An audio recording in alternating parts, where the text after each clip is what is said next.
लेकिन चलिए अब थोड़ा सा एक्सपर्ट्स की ओर भी रुक कर लेते हैं और मार्केट टॉप 10 में बातचीत करेंगे और साथ ही बताएंगे कि आज का सेटअप आपके लिए कैसा दिखाई दे रहा है।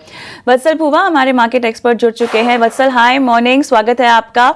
और can we expect a happy Friday? Because कल के सेशन में हमने देखा कि बाजार ने काफी हद तक एक रिबाउंड दिखाने की कोशिश की है, कामयाब भी रहा है। आधे आधे % हमने देखा कि मेजर इंडिसेस जो है रिबाउंड होके बंद हुए हैं। गिफ्ट निफ्टी के संकेत काफी पॉजिटिव हैं। जो अंतर्राष्ट्रीय बाजारों से हमें क्यूज मिल रहे हैं वो भी काफी पॉजिटिव ही दिखाई दे रहे हैं। पीएम मोदी और ट्रंप साहब की बातचीत भी काफी अच्छी लग रही है, शायद बाजार को पसंद भी आए। ओवरऑल टेक्निकली सेटअप बताइएगा। 25,900 की काफी क्लोज हमने कल बाजार को बंद होते हुए देखा और आज वहां से कितनी आगे रैली हम देख सकते हैं। गिफ्ट निफ्टी 26,000 के पार की ओपनिंग के संकेत दे रहा है। सेटअप समझाइए निफ्टी और बैंक निफ्टी।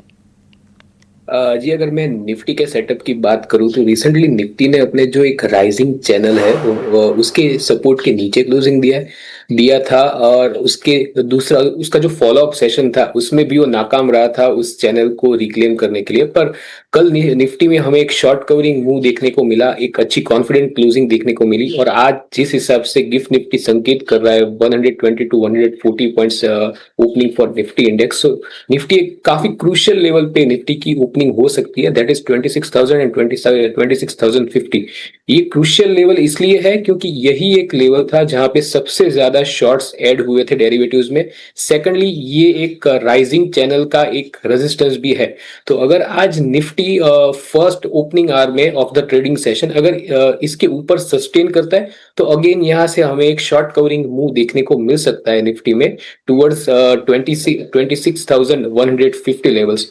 तो पर ये जो एक फर्स्ट ट्रेडिंग आ रहा है वो काफी क्रूशियल रह सकता है निफ्टी के लिए, क्योंकि अगर वहां से हमें सेलिंग प्रेशर देखने को मिला and if Nifty drift below 26,000 levels तो शायद मुझे लगता है कि एक निफ्टी एक रेंज बाउंड ही रह सकता है। पर अगर 26,050 इस लेवल के ऊपर निफ्टी अगर सस्टेन करता है for 1.5 hour of the session तो मुझे लगता है कि अगेन वहां से हम एक शॉर्ट कवरिंग मूव देखने को मिल सकता है। तो 26,050 इस लेवल को आप मॉनिटर कीजिए for first trading hour of the session, उसके बाद ही कोई आप लॉन्ग या शॉर्ट ट्रेड में आप इनिशिएट कीजिए। ऑलराइट, चलिए तो यहाँ पर पहला 1 से 1.5 घंटा काफ़ी इंपॉर्टेंट रहेगा ट्रेडिंग आवर का और उसके मुताबिक ही आपको रणनीति इनफैक्ट बाजार का सेटअप और मूव शायद समझ में आए। एक एक स्टॉक स्पेसिफिक बातचीत कर रहे हैं झटपट, उससे पहले आपकी ट्रेडिंग कॉल से बताना चाहेंगे? तो मेरी 2 ट्रेडिंग कॉल्स रहेगी। पहला रहेगा LTTS, तो स्टॉक में हमें एक बेस फॉर्मेशन के बाद स्टॉक अपने crucial short term moving average के ऊपर सस्टेन कर रहा है। तो 4650 पे बाय रहेगा स्टॉक में, 4490 का एक एसएल रहेगा, 4950 का ऊपर टारगेट रहेगा। ये एक शॉर्ट टर्म कॉल रहेगी। दूसरी कॉल भी एक शॉर्ट टर्म कॉल रहेगी जो है नावा। तो 565 पे स्टॉक को बाय किया जा सकता है, 549 पे एक स्टॉप लगा के चलना होगा और टारगेट आप एक्सपेक्ट कर सकते हैं 596 का। स्टॉक के अगर सेटअप की बात करें तो स्टॉक ने हमें एक कंसोलिडेशन ब्रेकआउट देखने को मिला था। ब्रेकआउट के बाद एक फॉलोअप मूव भी देखने को मिला है। स्टॉक अपने क्रूशियल जो शॉर्ट टर्म मूविंग एवरेज है उसके ऊपर सस्टेन कर रहा है, तो इसलिए इसमें एक पॉजिटिव बायस के साथ ट्रेड लेना चाहिए। ऑलराइट, LTTS और नावा में आपने खरीदारी की सलाह दी है, टारगेट 4950 LTTS में और 596 नावा में आप रेकमेंड कर रहे हैं। ऑलराइट वत्सल, हमारे साथ आप बने रहें, लेकिन बता दें आपको कि एक छोटा सा ब्रेक का समय हो गया है और उसके बाद हम शुरू करेंगे स्टॉक स्पेसिफिक बातचीत और आपके लिए रणनीति वत्सल भुवा की तरफ से। ब्रेक के बाद वेलकम बैक। आज का बाजार देख रहे हैं आप और हमारे मार्केट एक्सपर्ट वत्सल भी हमारे साथ जुड़े हुए हैं। वत्सल, ब्रेक पे जाने से पहले आपने आज का मार्केट सेटअप बताया, साथ ही आज की ट्रेडिंग कॉल्स दी, लेकिन अब वक्त है स्टॉक स्पेसिफिक चर्चा करने का। टाटा पावर पर एक खबर है, REC पावर डेवलपमेंट से इन्हें ऑर्डर मिला है, करीब 156 करोड़ का ये ऑर्डर है। कल के सेशन में हल्की फुल्की यहाँ पर खरीदारी होती हुई नजर आई थी। किस तरह से देख रहे हैं आप टाटा पावर को, क्या राय होगी इस स्टॉक पर आपकी? ये अगर मैं टाटा पावर के चार्ट सेटअप की बात करूं तो स्टॉक कंटिन्यूसली अपने 20 डेज सिंपल मूविंग एवरेज के नीचे सस्टेन कर रहा है। In fact 20 days exponential moving average को इसने एक रेजिस्टेंस पॉइंट की तरह बनाया। तो जब तक स्टॉक अपने 20 डेज SMA को रिक्लेम नहीं करता, जो कि करंटली प्लेस्ड है 385 के लेवल्स के ऊपर और उसके ऊपर क्लोजिंग नहीं देता है, तब तक मुझे लगता है इसमें कॉशियस स्टांस रखना चाहिए। और अगर आज इस ट्रिगर की वजह से स्टॉक क्लोजिंग देता है 385 के लेवल्स के ऊपर, तो हमें 405 के लेवल्स भी देखने को मिल सकते हैं। फिलहाल स्टॉक के लिए एक सपोर्ट है 360 का एक सपोर्ट है, ऊपर की ओर रेजिस्टेंस है 385 का। स्टॉक अगर 385 के ऊपर क्लोजिंग देता है तो हमें 405 के टारगेट भी टाटा पावर में देखने को मिल सकते हैं। आज की क्लोजिंग इंपॉर्टेंट होगी। अगर 385 के ऊपर क्लोजिंग देता है तो 405 तक के टारगेट्स आपको यहाँ पर टाटा पावर में देखने को मिल सकते हैं। एनबीसीसी इंडिया पर भी एक खबर है, 2 क्लाइंट से इन्हें 289 करोड़ का करीब ऑर्डर मिला है। कल के सेशन में भी 1.5% से ज्यादा की तेजी के साथ कारोबार करता हुआ नजर आया और पिछले 6 महीनों में 10% का यहाँ पर गिरावट देखने को मिली है। एनबीसीसी पर क्या राय होगी, आगे चार्ट्स किस तरह से दिख रहे हैं और क्या इस खबर के बाद आज भी शेयर में तेजी नजर आएगी? तो एनबीसीसी स्टॉक की बात करूं तो स्टॉक का जो चार्ट सेटअप है वो it is similar to Tata Power. Stock अपने 20 डेज सिंपल मूविंग एवरेज जो कि काफी क्रूशियल शॉर्ट टर्म ट्रेंड को इंडिकेट करता है, उसके नीचे सस्टेन कर रहा है। स्टॉक ने कल अपने सपोर्ट के पास से एक रिबाउंड दिया है। तो स्टॉक जब तक 113 के ऊपर क्लोजिंग नहीं देता है तब तक मुझे लगता है कि स्टॉक में सेलिंग प्रेशर रह सकता है। 113 के अगर ऊपर को स्टॉक क्लोजिंग देता है फिर हमें वहां से 125 के टारगेट दिख सकते हैं। तो फिलहाल स्टॉक के लिए एक सपोर्ट है 105 का, ऊपर एक रेजिस्टेंस की ओर में 113 के लेवल्स 113 के लेवल्स को देख रहा हूं। तो अगर 113 के लेवल्स के ऊपर स्टॉक क्लोजिंग देता है फिर यहाँ पे एक पॉजिटिव बायस के साथ ट्रेड लेना चाहिए। ऑलराइट, होनासा कंज्यूमर की हम बात करते हैं जहां पर अब इन्होंने मेन स्किन केयर और वेलनेस में एंट्री कर ली है और रेगिनाल्ड मेन का अधिग्रहण यहां पर किया गया है। टेक्निकली चार्ट पे अगर हम देखें तो पिछले 1 साल में यहां पर ऑलमोस्ट हम देखें 5% के आसपास का एक डाउन टर्न देखा गया है, लेकिन अगर इंडेक्स के लिहाज से भी हम देखें तो कुछ खास मूवमेंट है नहीं। बीएसई एफएमसीजी इंडेक्स अगर हम देखें तो लगभग आधा % के आसपास की कमजोरी के साथ कामकाज में, बट ओवरऑल इतना ऑप्टिमिस्टिक चार्ट होनासा का लग नहीं रहा है। शॉर्ट टर्म ट्रेड आपको लगता है कि इसमें पिक करना चाहिए या इस पूरे बास्केट में सेक्टर वाइज हम देखें तो बेहतर पिक्स है, वहां रणनीति बनाई जा सकती है आपके मुताबिक? तो अगर होनासा की मैं बात करूं चार्ट की, तो स्टॉक ने अपना जो एक सपोर्ट या इसको बोल सकते हैं डिमांड जोन है, वहां पे करंटली स्टॉक ट्रेड कर रहा है। स्टॉक में कल हमें एक हैमर कैंडल बनता हुआ दिखा है। तो मुझे लगता है कि और स्टॉक में हमें काफी एक इंटेंस गिरावट भी देखने को मिली है कुछ सेशंस पहले। तो मुझे लगता है 248 का एक सपोर्ट रहेगा स्टॉक में, और इस न्यूज की वजह से अगर स्टॉक में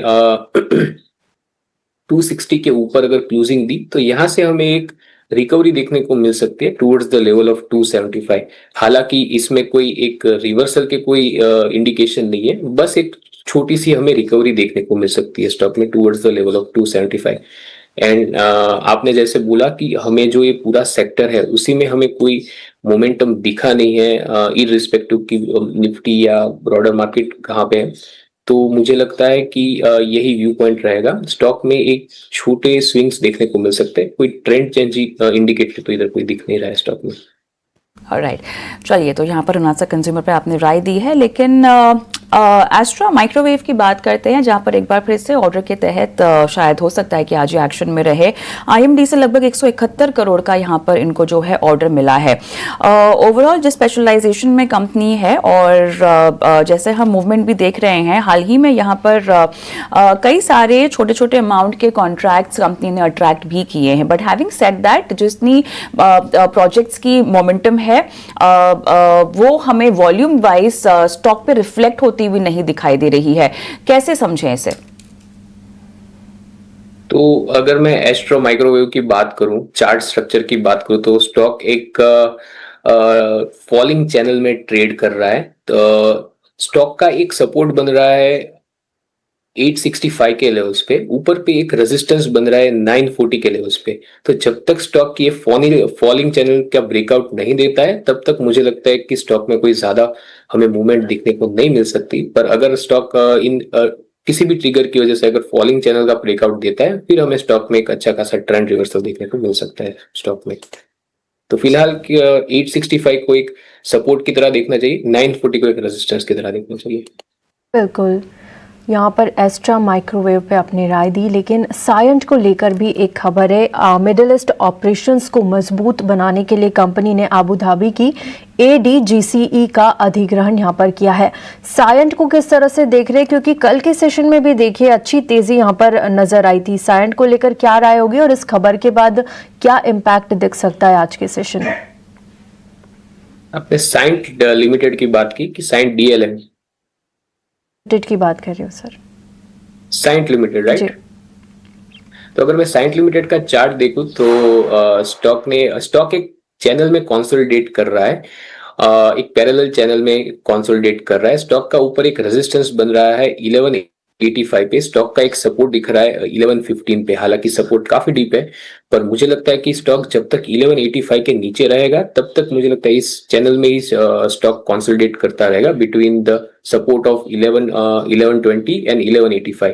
अगर स्टॉक ब्रेकआउट देता है, जहां इसका एक ब्रेकआउट पॉइंट बन रहा है 1185 के ऊपर, अगर यहाँ पे एक कॉन्फिडेंट क्लोजिंग देता है, फिर मुझे लगता है कि स्टॉक में एक फर्दर मूवमेंट टुवर्ड्स 1275 भी दिख सकते हैं। Doors can be open for 1275 levels, but for that stock needs to give closing about 1185 levels. ठीक है, 1185 का एक क्रूशियल लेवल यहाँ पर दिखता हुआ नजर आ रहा है साइंट पर।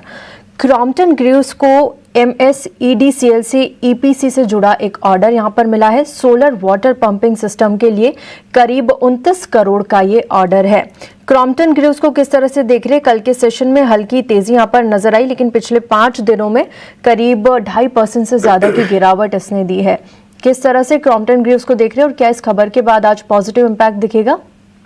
तो अगर मैं क्रॉम्पटन ग्रीव्स की बात करूं तो हमें एक इंटेंस डाउन ट्रेंड चार्ट में दिख रहा है, जहां पे चार्ट में लोअर टॉप लोअर बॉटम बनाते हुए स्टॉक एक काफी ओवरसोल्ड जोन में ट्रेड कर रहा है।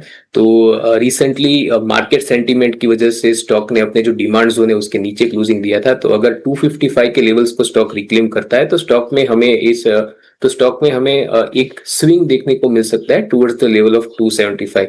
तो फिलहाल स्टॉक के लिए एक सपोर्ट की तरह काम करेगा कल का लो, जो कि है 247, और रेजिस्टेंस की तरह काम करेगा very short term resistance that is 255। अगर स्टॉक आज के सेशन में 255 के ऊपर ओपन होता है तो हमें 275 के तक भी लेवल्स देखने को मिल सकते हैं इन अपकमिंग फ्यू सेशंस। चलिए वत्सल, स्टॉक्स तो हमारे पास और भी सारे हैं चर्चा करने के लिए, लेकिन समय हमारा खत्म हुआ। बहुत बहुत धन्यवाद, आप जुड़े हमारे साथ और तमाम स्टॉक स्पेसिफिक रणनीति आज साझा की। धन्यवाद। और आज का बाजार को भी हम यहीं समाप्त करेंगे। एक छोटा सा ब्रेक लेते हैं, ब्रेक के उस पार पावर ट्रेड और आज के कारोबार की तैयारी कराएंगे ब्रेक के बाद।